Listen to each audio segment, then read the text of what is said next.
챗GPT, 이제는 정말 많이들 쓰시죠? 거의 일상이 됐다고 할 수 있을 텐데요. 하지만 AI가 보여줄 진짜 혁명은 어쩌면 지금부터가 시작일지도 모릅니다. 단순히 글을 쓰고 그림을 그려주는 걸 넘어서서요. 우리를 위해 직접 행동하는 AI, 바로 에이전트의 시대가 열리고 있거든요. 이게 우리 삶을 또 어떻게 바꿔놓을지 지금부터 한번 자세히 들여다보겠습니다. 자, 그래서 오늘 우리가 뭘 살펴볼 거냐면요.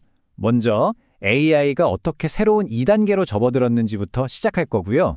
그리고 이 변화의 주인공인 에이전트가 도대체 뭔지 그 개념을 확실히 잡아보겠습니다. 이어서 기술거인들이 그리는 미래는 어떤 모습인지, 또 지금 당장 금융 같은 치열한 현장에선 어떻게 쓰이고 있는지도 따라가 볼 거예요. 그리고 마지막으로 이렇게 강력한 기술에 따르는 새로운 규칙과 우리가 풀어야 할 숙제는 무엇인지도 짚어보겠습니다. 자, 첫 번째 이야기부터 시작해 볼까요? 매년 전 세계 기술의 흐름을 한눈에 볼 수 있는 CES 2025.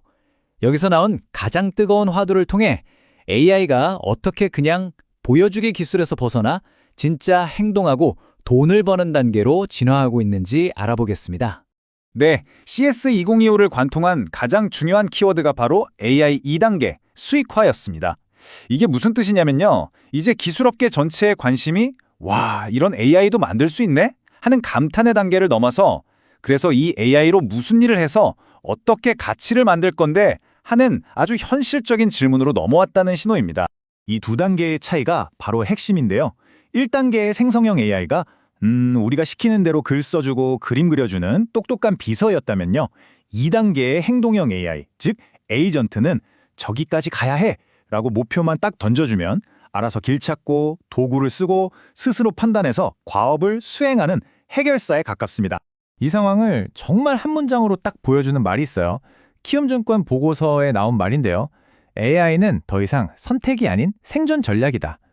이제 전 세계 모든 기업에게 이 기술의 변화에 올라타는 게 얼마나 절박하고 중요한 문제가 됐는지를 그대로 보여주는 말이죠. 자, 그럼 도대체 이토록 중요한 행동하는 AI라는 게 정확히 뭘까요?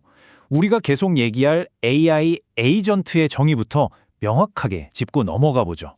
AI 에이전트란 쉽게 말해서요. 그냥 대답만 하는 게 아니라 주변 상황을 보고 스스로 판단을 내리고 주어진 목표를 이루기 위해서 소프트웨어나 여러 도구들을 사용해 진짜로 행동을 하는 시스템인 거예요. 여기서 제일 중요한 단어 바로 행동입니다. 이게 말로만 들으면 좀 헷갈릴 수 있는데 세일즈포스에서 보여준 예시를 보면 감이 확 와요. 처음에는 사용자가 에스포스 계정에 작업 좀 만들어줘 라고 하니까 그냥 챗봇은 못하겠는데요? 하고 실패해요. 왜냐? 행동할 능력이 없으니까요. 그런데 개발자가 이걸 써! 하고 사용자 지정 작업이라는 도구를 딱 쥐어주니까 똑같은 말을 했는데 이번엔 성공적으로 작업을 만들어내는 거죠. 이게 바로 그냥 대답만 하는 애랑 진짜 일을 하는 에이전트의 결정적인 차이입니다. 자, 이런 작은 사례를 넘어서서 더 큰 그림을 한번 볼까요? 기술업계의 거인, 엔비디아가 생각하는 AI 에이전트의 미래는 과연 어떤 모습일지 한번 들여다보겠습니다. 엔비디아의 CEO 젠슨 황이 제시한 3단계 로드맵이 있어요. 1단계는 우리한테 익숙한 생성형 AI예요. 컨텐츠를 만드는 거죠. 2단계가 바로 오늘 얘기하는 에이전트 AI, 복잡한 문제를 푸는 단계고요. 그리고 마지막 3단계가 정말 대단한데 현실 세계에서 직접 움직이는 물리적 AI입니다. 그러니까 디지털 세상에서 만들어내는 걸 넘어서 이제는 실제 세상에서 움직이는 단계로 나아간다는 거죠. 아니, 이런 엄청난 걸 어떻게 현실로 만들까 싶잖아요. 그래서 엔비디아가 쓰는 게 바로 코스모스 같은 기술이에요. 이걸 뭐라고 생각하면 쉽냐면요. AI를 위한 초고성능 가상훈련소라고 보면 돼요.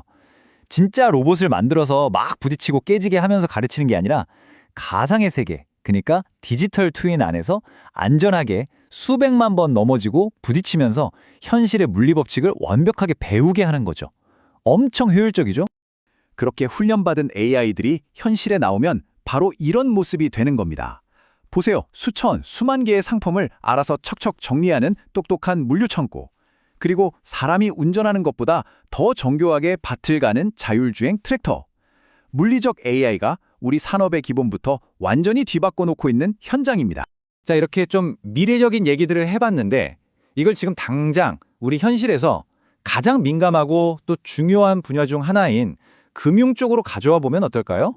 여러분, 전 세계에서 불법으로 오가는 돈, 그러니까 자금 세탁 규모가 1년에 어느 정도일 것 같으세요? 놀라지 마세요. 최대 2조 달러, 우리 돈으로 거의 2,800조 원에 달한다고 합니다. 상상도 안 되는 금액이죠? AI 에이전트가 바로 이런 어마어마한 문제를 해결하기 위해 투입되고 있는 겁니다. 그럼 AI 에이전트가 이 거대한 범죄에 어떻게 맞서 싸울까요? 사실 사람이 일일이 하기에는 거의 불가능에 가까운 일들을 자동화하는 거예요. 예를 들면 엄청 큰 금액이 오가는 거래나 국경을 넘나드는 수상한 자금 흐름을 단 1초도 쉬지 않고 24시간 내내 감시하는 거죠. 그리고 아주 작은 이상한 낌새라도 보이면 바로 전문가한테 이거 좀 보세요 하고 알려주는 겁니다.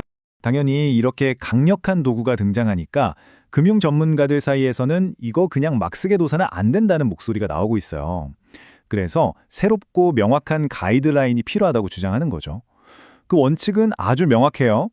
기준이 투명해야 하고 구체적이어야 하고 또 시혜적절해야 한다는 것, 그리고 무엇보다 혁신을 장려하면서도 금융 시스템의 안정성을 해치지 않는 균형이 중요하다고 강조하고 있습니다.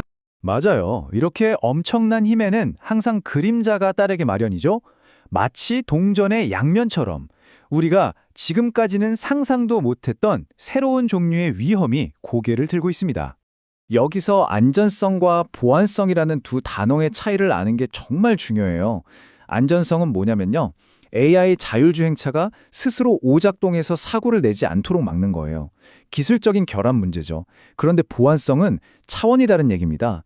나쁜 마음을 먹은 해커가 이 자율주행차 시스템에 침투해서 일부러 사고를 일으키도록 조종하는 걸 막는 문제예요. 훨씬 더 악의적이고 무서운 위협이죠. 이게 바로 블랙박스 문제로 연결돼요.